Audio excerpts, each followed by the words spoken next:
fidèle à toi. Prie le Seigneur. Prie le Seigneur ce matin.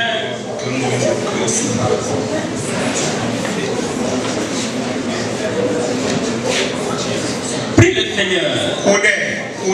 Seigneur, aide-moi à être fidèle à toi. Seigneur, aide-moi à être fidèle à toi. Au nom de Jésus-Christ, nous avons prié.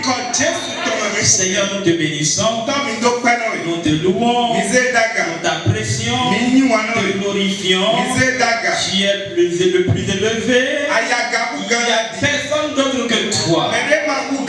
Ton nom est béni.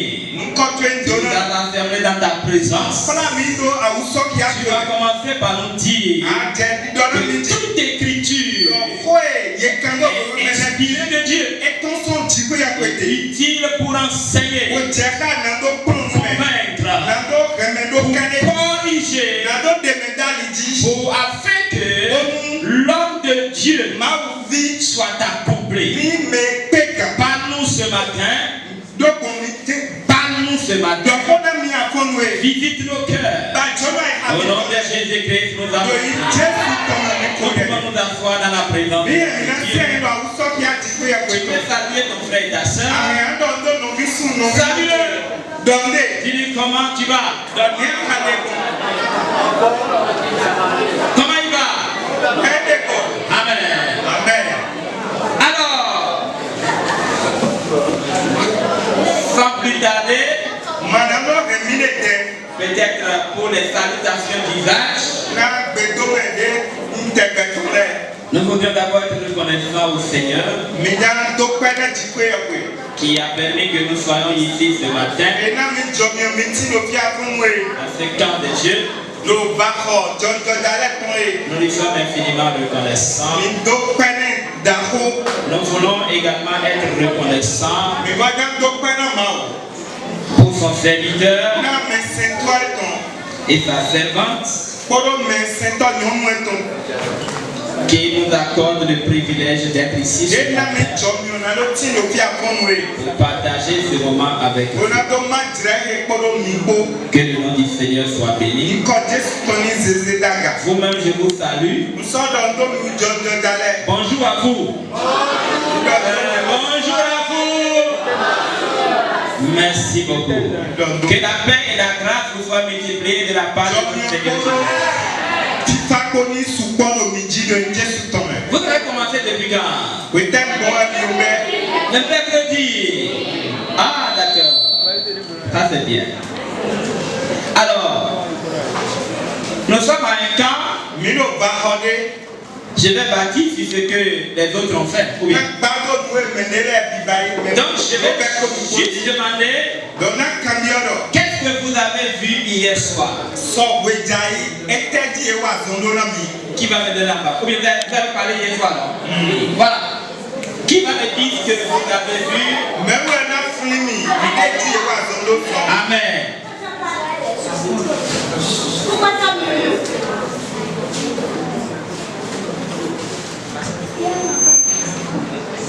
Merci beaucoup.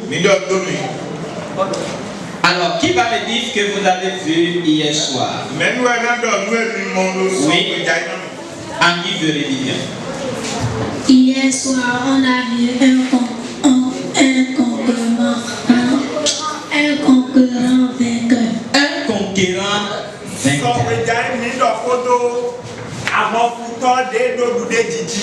Et qu'est-ce que vous avez dit par rapport à un conquérant vainqueur?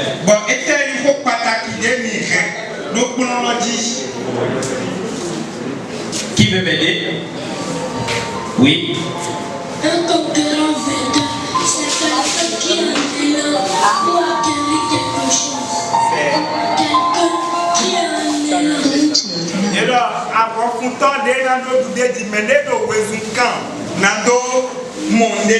Merci. Si tu n'es pas un vainqueur, tu es quoi? Un vaincu. Si tu n'es pas un vainqueur, tu es un vaincu. Est-ce que nous sommes d'accord? Si tu n'es pas un vainqueur, tu es quelqu'un qui est dans la défaite. Tu as déjà perdu la bataille. On ne peut pas parler de vainqueur s'il n'y a pas un combat, s'il n'y a pas une bataille. C'est parce qu'il y a une bataille qu'on parle de vainqueur ou de vaincu. Et je vais vous dire, sur cette terre, il y a deux catégories d'individus. Il y a deux catégories de groupes. Soit vous êtes dans l'un, soit vous êtes dans l'autre. Soit vous êtes dans la catégorie des vainqueurs, soit vous êtes dans la catégorie des vaincus. Vous ne pouvez pas être à la fois vainqueur et vaincu. Toutes les personnes que vous voyez dans la vie, soit cette personne est vainqueur ou elle est victime.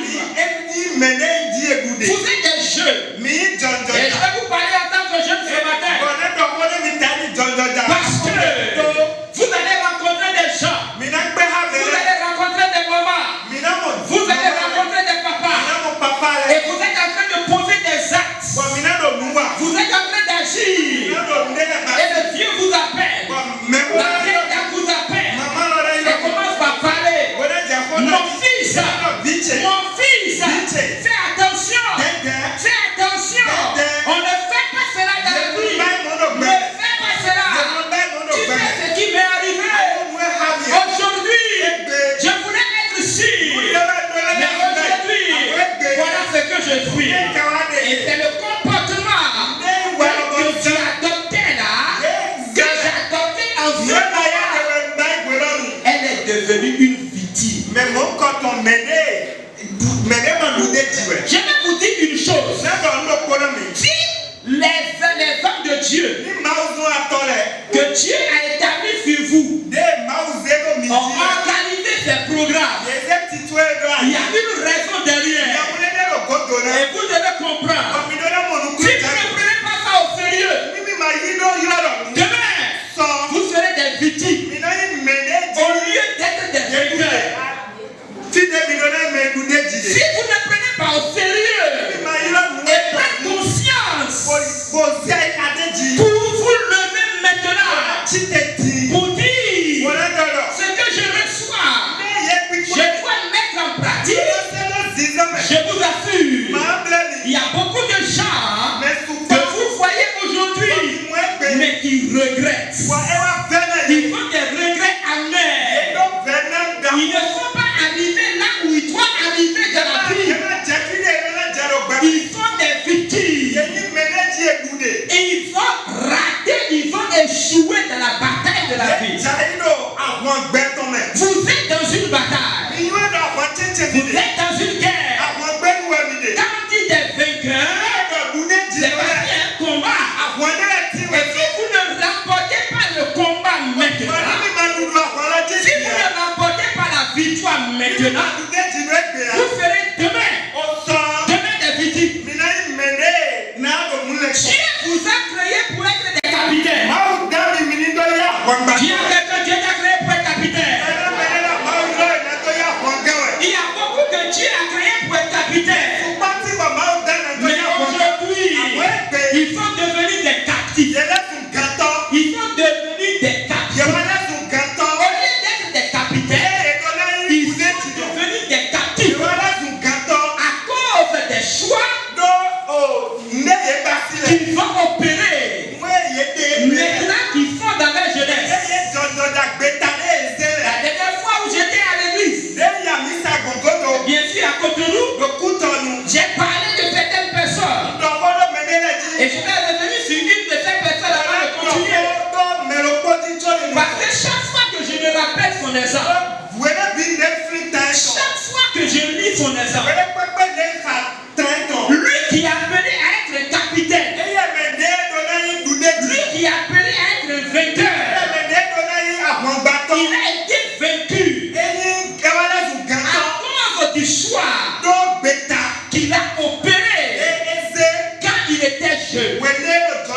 C'est maintenant que vous êtes jeune que vous devez établir les fondations pour votre réussite.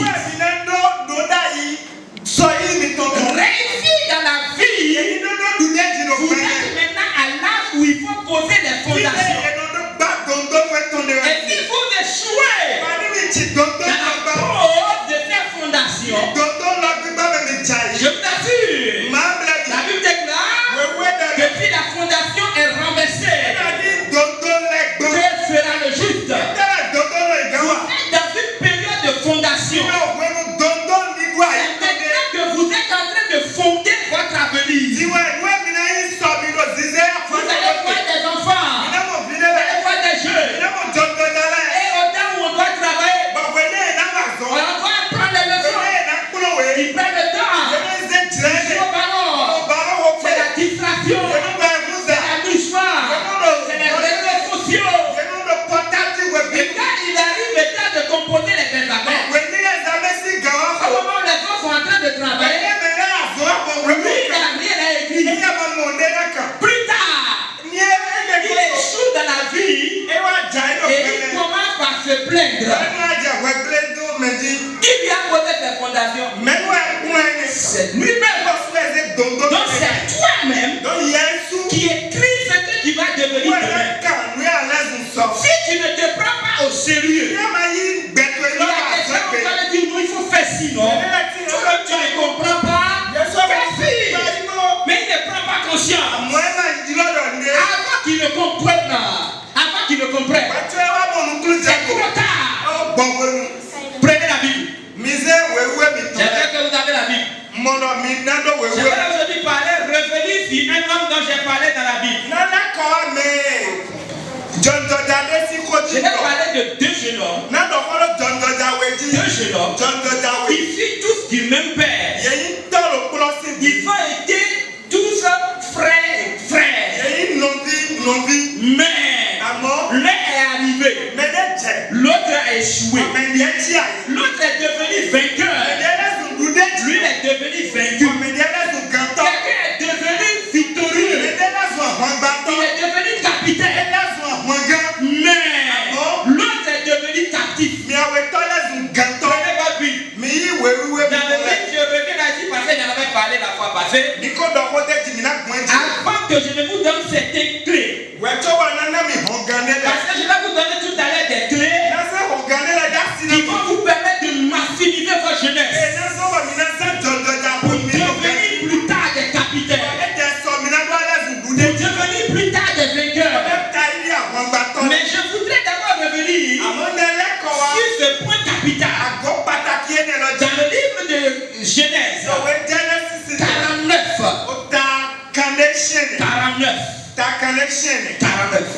Est-ce que tout le monde est là?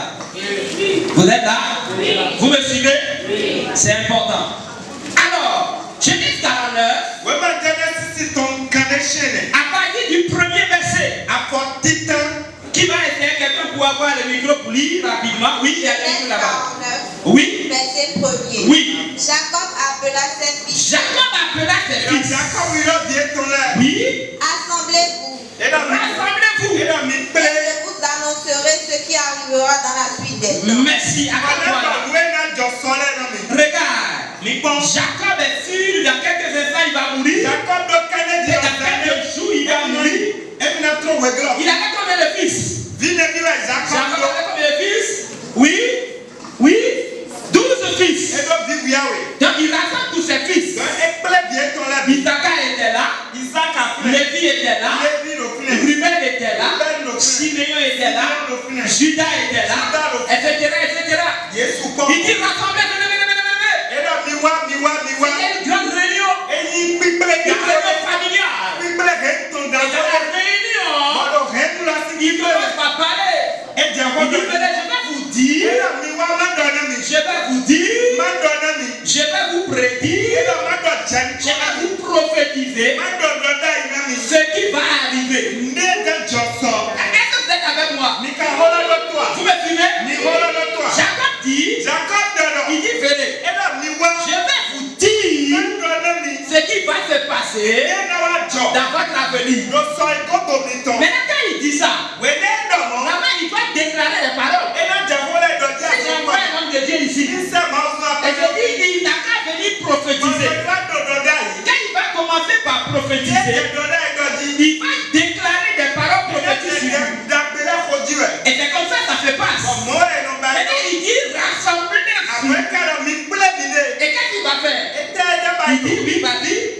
Écoutez Israël, votre père. Écoutez Israël, votre père. Ruben, toi mon premier. Ruben, toi mon premier. Et les prééminences de ma vie. Ma femme est les prééminences de ma vigueur. Supérieur en dignité. Et supérieur en puissance. Et supérieur en puissance. Oui. Impétueux comme les eaux. Impétueux comme les eaux. Tu n'auras pas la prééminence. Mais tu n'auras pas la prééminence. Assieds-toi, c'est bon. Oui, fini. Oui, Car tu es monté sur la couche de ton père. Tu es monté sur la couche de ton père. Tu as appuyé ma couche en montant. Merci. Quand on dit parole prophétique, il les a rassemblés et il va déclarer ce qui va arriver sur leur vie. Donc quand ils tous se sont assis, ils étaient tous contents. Parce que la bénédiction va être proclamée. Vous savez que Isaac, lui aussi, avant de mourir, il devait déclarer la parole. Parce que la bénédiction qu'on déclare sur vie, ça porte du fruit dans la vie de cet individu. Quand Dieu aussi veut faire quelque chose, il bénit la personne. Il déclare la bénédiction sur la vie de cet homme. Donc il appelle ses fils et il veut déclarer. Je m'attendais, il va dire Ruben. Tu es le premier né. Alors voilà comment ça va se passer. Tu auras la gloire. Tu auras la percée. Tu vas avoir l'héritage. Et tu seras l'aîné de tous tes fils.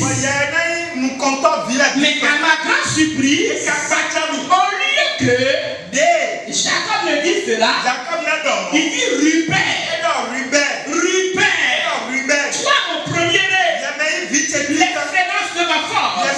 Toi qui es après toute ma force, j'ai investi en toi. Et il ajoute, mais dis à quelqu'un que mais n'arrive pas sur ta vie. Dis-lui que mais ne t'arrive pas sur ta vie.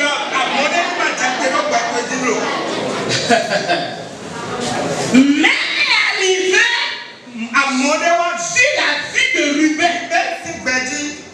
Pourquoi? Il était le premier des sept. C'est lui qui est l'excellence. C'est lui qui devait exceller.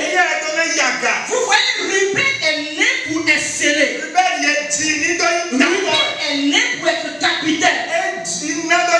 Ruben est né pour être vainqueur. Et il a précisé. Il dit oui, tu es là ma force. C'est là que j'ai investi ma force. Mais tu n'excelleras plus. Cela ne t'arrivera pas au nom de Jésus-Christ. Tu vas exceller dans la vie au nom de Jésus-Christ. Tu vas exceller dans tes affaires au nom de Jésus-Christ. Tu vas exceller dans tes études au nom de Jésus-Christ. Tu ne seras pas captif au nom de Jésus-Christ. Tu ne seras pas un échec pour ta génération. Jacob dit, Ruben, mon fils, toi mon premier-né, tu n'auras plus d'excellence. Et il ajoute la raison. Il dit parce que tu as souillé la couche de ton père.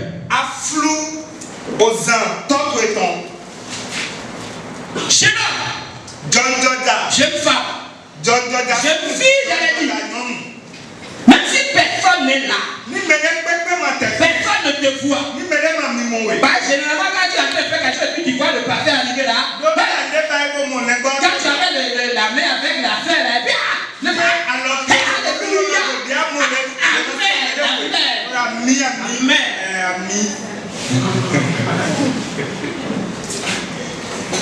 Tu n'es pas en train de lire quelqu'un. Parce que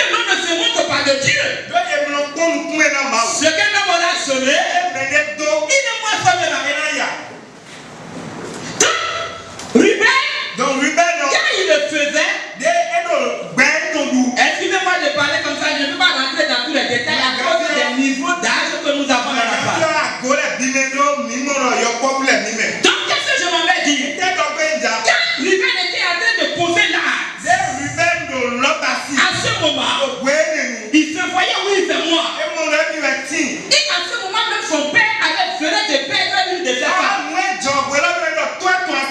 Et son papa était dans la douleur. Et pour lui dire de bon là, c'est lui l'a fait. Le père l'a appris. Mais le père ne lui a rien dit. Qu'est-ce que tu fais dans ta cachette? Qu'est-ce que tu fais quand tu es à l'école? Ou tes parents disent va à l'école? Est-ce que tu n'es pas en train de te préparer pour être une victime ou un victime plus tard? Je te dis que tu es en bataille. Et l'ennemi cherche qui dévorer. Il y a beaucoup de jeux. Aujourd'hui, ils sont dans le tombeau. Ils sont devenus des victimes. Ils n'ont pas accompli la destinée de Dieu sur leur vie.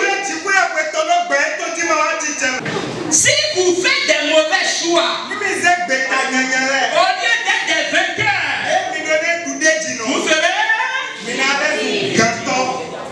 en partant d'ici là. Il faut toujours que ça résonne dans ta tête. Soit qu'on est vainqueur, soit qu'on est victime, soit qu'on est captif, soit qu'on est capitaine. C'est comme ça lui il a fini sa vie. Mais ce n'était pas le plan de Dieu pour lui. Il était né avec une belle étoile. Mais voilà là où il a fini sa vie. À cause de ce qu'il a fait. Donc Ruben était dans le pareil cas. Personne n'a su ce qui s'est passé. Le père a appris. Le père n'a rien dit. Le père n'a rien dit. Mais il y a un jour où il y a une réunion. Et quand le père dit Ruben, toi mon premier-né, tu n'auras plus la prééminence. Les autres enfants disent mais c'est quoi? Parce que c'est la première parole que papa veut déclarer. Je suis le blindé. Donc quand tu viendras à nous autres, ils se disent qu'est-ce qui se passe? Mais qu'est-ce qui s'est passé? Comment tu peux dire ça sur notre fils aîné? Il y a quelqu'un qui ne va pas. Et à leur grande surprise, papa m'a dit qu'est-ce que tu casses? Tu comprends mon français? Qu'est-ce que tu casses? Qu'est-ce que tu casses? Qu'est-ce que tu fais en cachette? C'est de ça que je parle. Ça c'est ton cas. Et il est ton lien. La scène s'est produite depuis, je ne sais pas si c'est Genèse, je ne sais pas lire les versets, ça c'était juste une introduction. Mais durant tout ce temps-là, il ne s'est pas repenti jusqu'à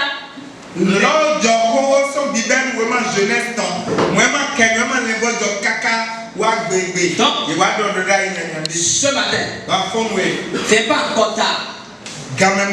Si tu es dans certaines choses où tu as déjà commencé certaines relations et tu sais que ça ne glorifie pas Dieu, répands-toi maintenant. Parce que tu ne fais pas ce que demain te révèle. Je préfère te dire la vérité. Si tu es dans des relations, tu es ici, tu te connais. Tu sais que tu entretiens des relations qui ne glorifient pas Dieu. Tu ne fais du mal à personne. J'ai été jeune comme toi. J'ai été jeune comme toi. Et à ce moment, j'étais encore professeur à l'université. Et les étudiants me faisaient la cour. Mais j'ai décidé de ne pas être victime. Parce que je veux être vainqueur. C'est un choix. Donc si tu me dis non, mais vous-même vous savez, vous comprenez, mais c'est la jeunesse. Tu n'es pas en train de vivre. Parce que la liberté est arrivée. Joseph n'a pas fait ça. Quand il est venu là, il était conscient qu'il est né pour être un capitaine. Et qu'il est dans la bataille. N'oublie jamais que tu es dans une bataille. Prochaine guerre qui va se lever contre Joseph. Prochaine guerre. Que Satan va soulever. C'est Madame Potiphar elle-même. Madame Potiphar. Potiphar. C'est ça. Madame Potiphar. C'est ça. Madame Potiphar. C'est ça. Ça va commencer. Vous savez que Joseph est issu de Jacob. Donc on va dire le nom de Joseph. C'est Jacob. Et son prénom, c'est Joseph. Donc le nom complet de Joseph, c'est Jacob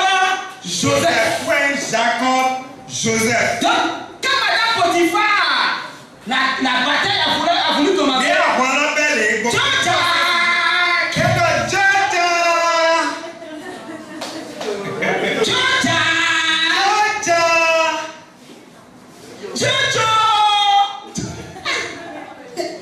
Encore tout ça. Maman, tu ne comprends pas. Non, tu comprends. Non, Joja.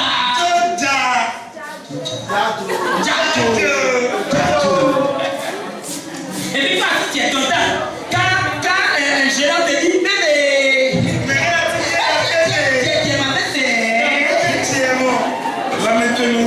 Quand on prend vos portables, il y a beaucoup de jeunes là. J'avais l'habitude parfois de taquiner mes étudiants. Elle est en train de dire. Je vais quand même dire. J'avais l'habitude de taquiner mes étudiants. Donne-moi mon portable. Je le vois. Non, monsieur. Non. Je dis, mais c'est quoi, on va rester.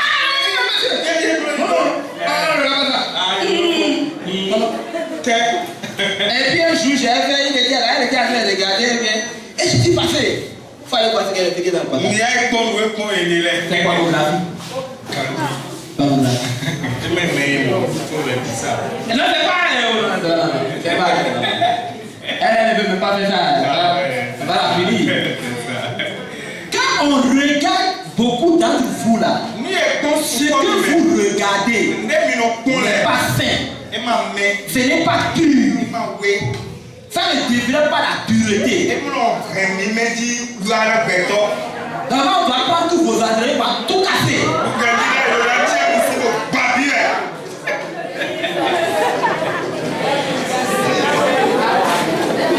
Quand tu passes 4 heures de temps sur TikTok, la casse, tu regardes. Tu ne lis pas la Bible pendant 30 minutes. Par jour. Qui lit la Bible 30 minutes par jour ici?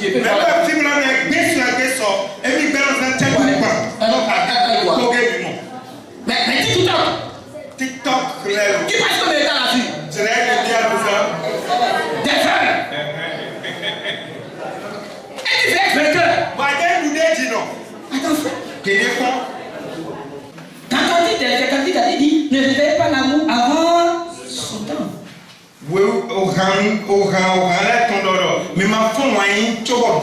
Attendez la maturité, votre temps de mariage. Parce que si vous commencez des choses bizarres maintenant là, ça va détruire votre avenir. Il y a beaucoup de gens qui regrettent la mémoire. Il y a des jeunes filles qui n'ont pas compris. La première fois, c'est grossesse. C'est ça qui a détruit tout leur avenir. Donc quand on vous parle, comprenez. Joseph dit, j'ai un avenir. Je ne vais pas permettre. Un jour, Madame elle appelle, avant d'appeler Joseph, elle a appelé, comment elle s'appelle? Jobébo, viens! facile. Parce qu'elle voulait vider toute la maison. Pour s'assurer que maintenant, on peut. Donc elle appelle monsieur Eric. Et toi, va au champ. Règle-moi tel problème. Elle appelle quelqu'un, il dit oui, papa doit avoir anniversaire. Papa vient avoir anniversaire. Donc il va faire le gâteau. Donc il faut partir gérer ça.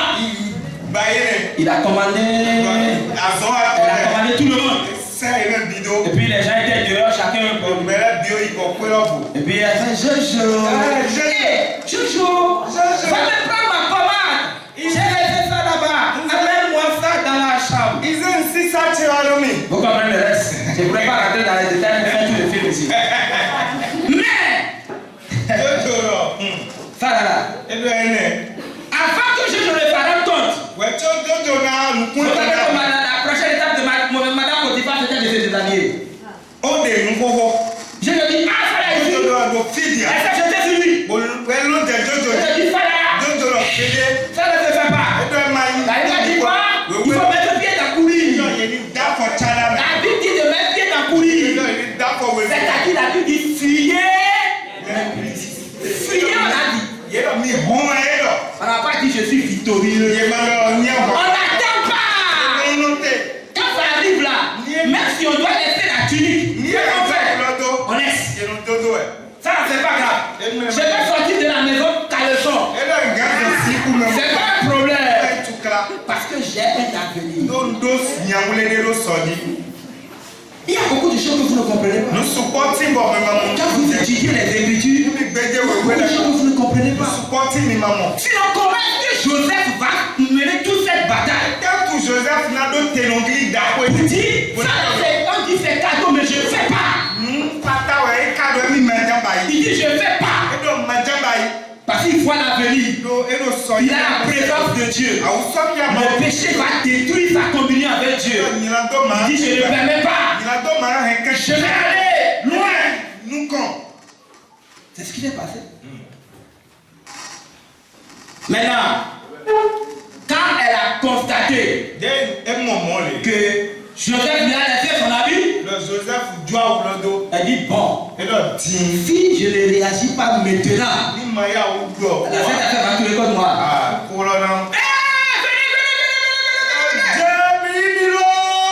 Monsieur Potiphar est parti prendre quelqu'un ici pour venir voir.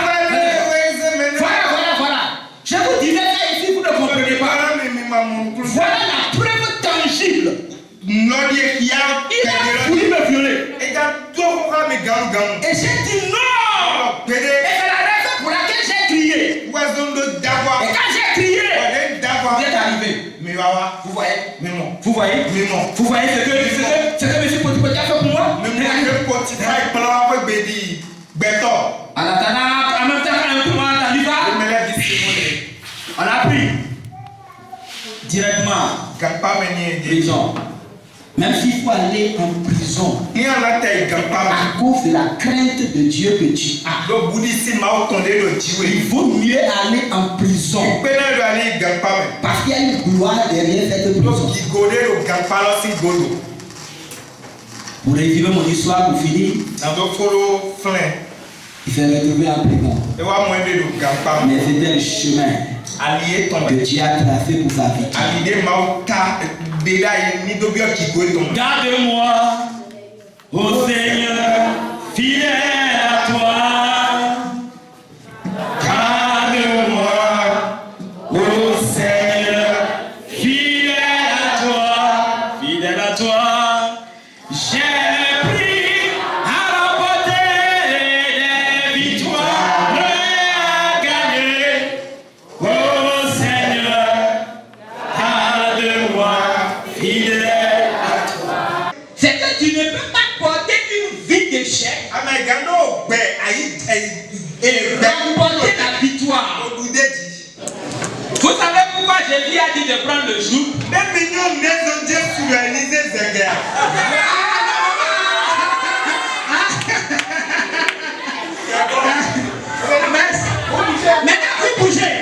vous bougez, c'est ça le joug. Vous bougez, acclamez pour eux.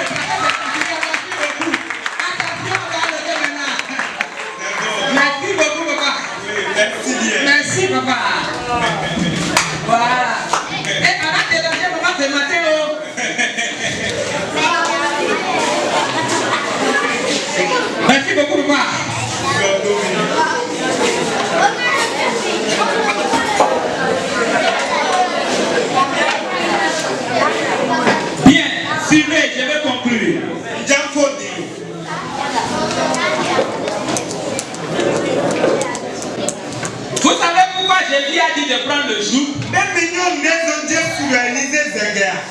suivez très bien. La raison pour laquelle Jésus a dit de prendre le joug, c'est parce que c'est Jésus seul qui est vainqueur. C'est Jésus seul qui a traversé le monde, qui a remporté la victoire. On dit qu'il a été tenté en tout, mais il n'a jamais péché. Le Corinthiens fait, celui qui n'a jamais connu le péché, Dieu l'a fait devenir péché pour remporter la victoire. Vous ne pouvez pas rester trop coco et remporter la victoire. C'est pourquoi maman expliquait les instructions que Dieu donne. Les instructions que Dieu est en train de vous donner. Quand on dit de prendre le joug, tu as le joug de Christ. Et puis on est en train d'aller. Quand Jésus fait un pas, tu fais quoi? Tu fais un pas. Dans Psaume 23, l'Éternel est mon berger. Vous voyez, il nous conduit dans le vert pâturage. Qu'est-ce que ça veut dire? C'est Jésus qui connaît le chemin de ta gloire, de ta blessée, de ta victoire, de ton élévation. C'est lui qui peut te conduire. Et si tu ne le suis pas, si tu ne suis pas Jésus, si tu ne restes pas en relation avec lui, quand il va t'arriver, tu vas devenir victime. Parce que quand les deux sont en train de marcher, et tu essaies d'enlever ton cou, ça veut dire que Jésus veut aller à gauche. Toi tu dis non, Jésus, va à gauche, moi je vais à droite. Alors que c'est Jésus qui connaît le chemin de la victoire. C'est Jésus qui connaît là où il y a Satan. C'est Jésus qui connaît le chemin. Il sait que quand on prend ici, là, on va éviter le danger. Quand tu dis Jésus, tu ne comprends pas. Tu ne sais pas ce qui se passe là. C'est ici. Tu ne vois pas la voie. Tu ne vois pas que c'est bon. Abraham, avec Lot, avec problème. Et Abraham a dit alors, choisis ton chemin. Si tu vas à gauche, je vais à droite. Si tu vas à droite, je vais à gauche. La Bible dit, l'autre a regardé. Il dit ça là, cette jeune fille là, elle est claire, elle est belle, elle est de taille, elle peut faire l'affaire. Parce que c'est ce que toi tu vois. Mais Christ voit autrement. L'autre regarde ce qui frappe l'œil, mais Dieu, lui, regarde au cœur. Donc tu as besoin de suivre Christ pour qu'il te montre le chemin. C'est pourquoi tu dois prendre le joug pour rester en relation intime, dans une communion intime, dans une communion parfaite, pour que le Seigneur Jésus te montre là où tu dois être élevé pour remporter la victoire dans ce monde. Tenez-nous s'il te plaît, on va prier. Nous avons fini. Prie le Seigneur. Avant de prier, nous avons parlé de 3 clés. La première clé, il faut d'abord être né de Dieu. Parce qu'il faut avoir la semence des vainqueurs avant de vaincre. Deuxième clé, un enfant ne peut pas remporter la victoire. Il faut qu'il grandisse dans la parole. Il faut qu'il grandisse dans la connaissance du Seigneur. Il faut qu'il grandisse dans la communion avec Dieu. Il faut qu'il grandisse dans la prière. Et troisième clé, il faut rentrer dans une relation intime avec le Seigneur. Il faut prendre le joug de l'Église. Es-tu né de Dieu? C'est la première question à laquelle tu vas répondre. Es-tu né de Dieu? Si tu ne l'es pas, prie le Seigneur. Parle au Seigneur. Si tu es déjà né de nouveau, tu vois que tu es encore enfant. Seigneur, aide-moi à grandir spirituellement. Aide-moi à croître spirituellement. Aide-moi à croître. Je ne veux pas rester un bébé spirituel. Je ne veux pas rester un bébé spirituel. Je veux croître. Aussi longtemps que l'héritier est enfant, il ne diffère à rien de l'esclave. Aussi longtemps que l'héritier est enfant, il ne diffère à rien de l'esclave. Rien. Il a besoin de grandir pour rentrer dans son héritage. Seigneur, aide-moi à grandir spirituellement. Aide-moi à grandir spirituellement. Seigneur, ce matin, je vais prendre le joug. Je vais rentrer dans une relation intime avec toi. Je vais rentrer dans mon intimité avec toi. Je vais prendre le joug pour être dans une communion parfaite avec toi. Parle au Seigneur. Parle au Seigneur pour ta vie. Supplie le Seigneur pour ta vie. Seigneur, donne-moi tes instructions. Donne-moi tes instructions dans cette relation.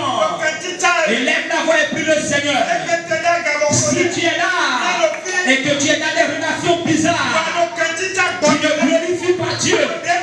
C'est le maintenant que le Seigneur t'appelle. Le Seigneur est en train de t'appeler. Dis mon fils, j'ai planifié la victoire sur toi. Je n'ai pas planifié l'échec. Je n'ai pas planifié l'échec. J'ai planifié que tu sois un vainqueur. J'ai planifié que tu sois un conquérant vainqueur. Tu as appelé à vaincre. Et Seigneur, aide-moi. Il y a tel comportement qui ne va pas. Il y a telle œuvre de la chair dans ma vie. Peut-être que tu es rebelle à tes parents. Tu es un rebelle à tes parents. Il parle, tu n'écoutes pas. Le pasteur te parle, tu n'obéis pas. Le pasteur te parle, tu n'obéis pas. Tu es en train de prendre le chemin qui ne glorifie pas Dieu. Cet après-midi, Dieu t'appelle. Il dit mon fils, il dit ma fille, j'ai planifié la gloire pour toi. Parle au Seigneur. Parle au Seigneur pour ta vie. Parle au Seigneur pour ta vie. Seigneur, ce matin, je veux me repentir. Je ne veux pas continuer sur le mauvais chemin que je suis en train de prendre. Seigneur, je dis ce matin, crée en moi le désir de ta parole. Je veux être un homme de la parole, un homme de prière, un homme de feu, un homme rempli d'esprit. Parle au Seigneur pour ta vie. Parle au Seigneur. Parle au Seigneur. Au nom de Jésus-Christ, nous avons prié. Nous fermons les yeux. Nous allons prier pour vous. Nous allons prier pour vous. Mais tout le monde ferme les yeux. Tout le monde va fermer les yeux. Parce qu'on veut prier. Je ne vois qu'un œil ouvert. Avant de prier, tu es là. Et tu vois que tu n'as pas une relation profonde avec Dieu. Je vais prier pour ces gens-là qui veulent rentrer dans une relation intime avec Dieu. Tu es là. Tu vois qu'il y a un aspect de ta vie qui n'est pas clair. Et que tu dois régulariser. Il y a un péché qui est en train de te dominer. Et tu veux te repentir. Ce matin, cet après-midi, tu sens que la nouvelle naissance, tu ne l'as pas. Et ce matin, tu veux faire la paix avec Christ. Je prie que tu lèves tes mains et je vais prier pour toi. Lève tes mains bien haut. Je répète, ça ne concerne pas tout le monde. Si tu vois que tu es dans le cas, lève tes mains et nous allons prier. Levez bien les mains bien haut. Nous allons inviter notre papa, il va prier.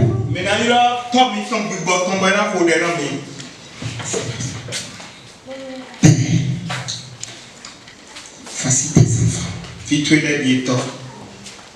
À la création, tu as un bon objectif. Pour qu'ils soient tiers. Et non pour qu'ils deviennent pour Satan.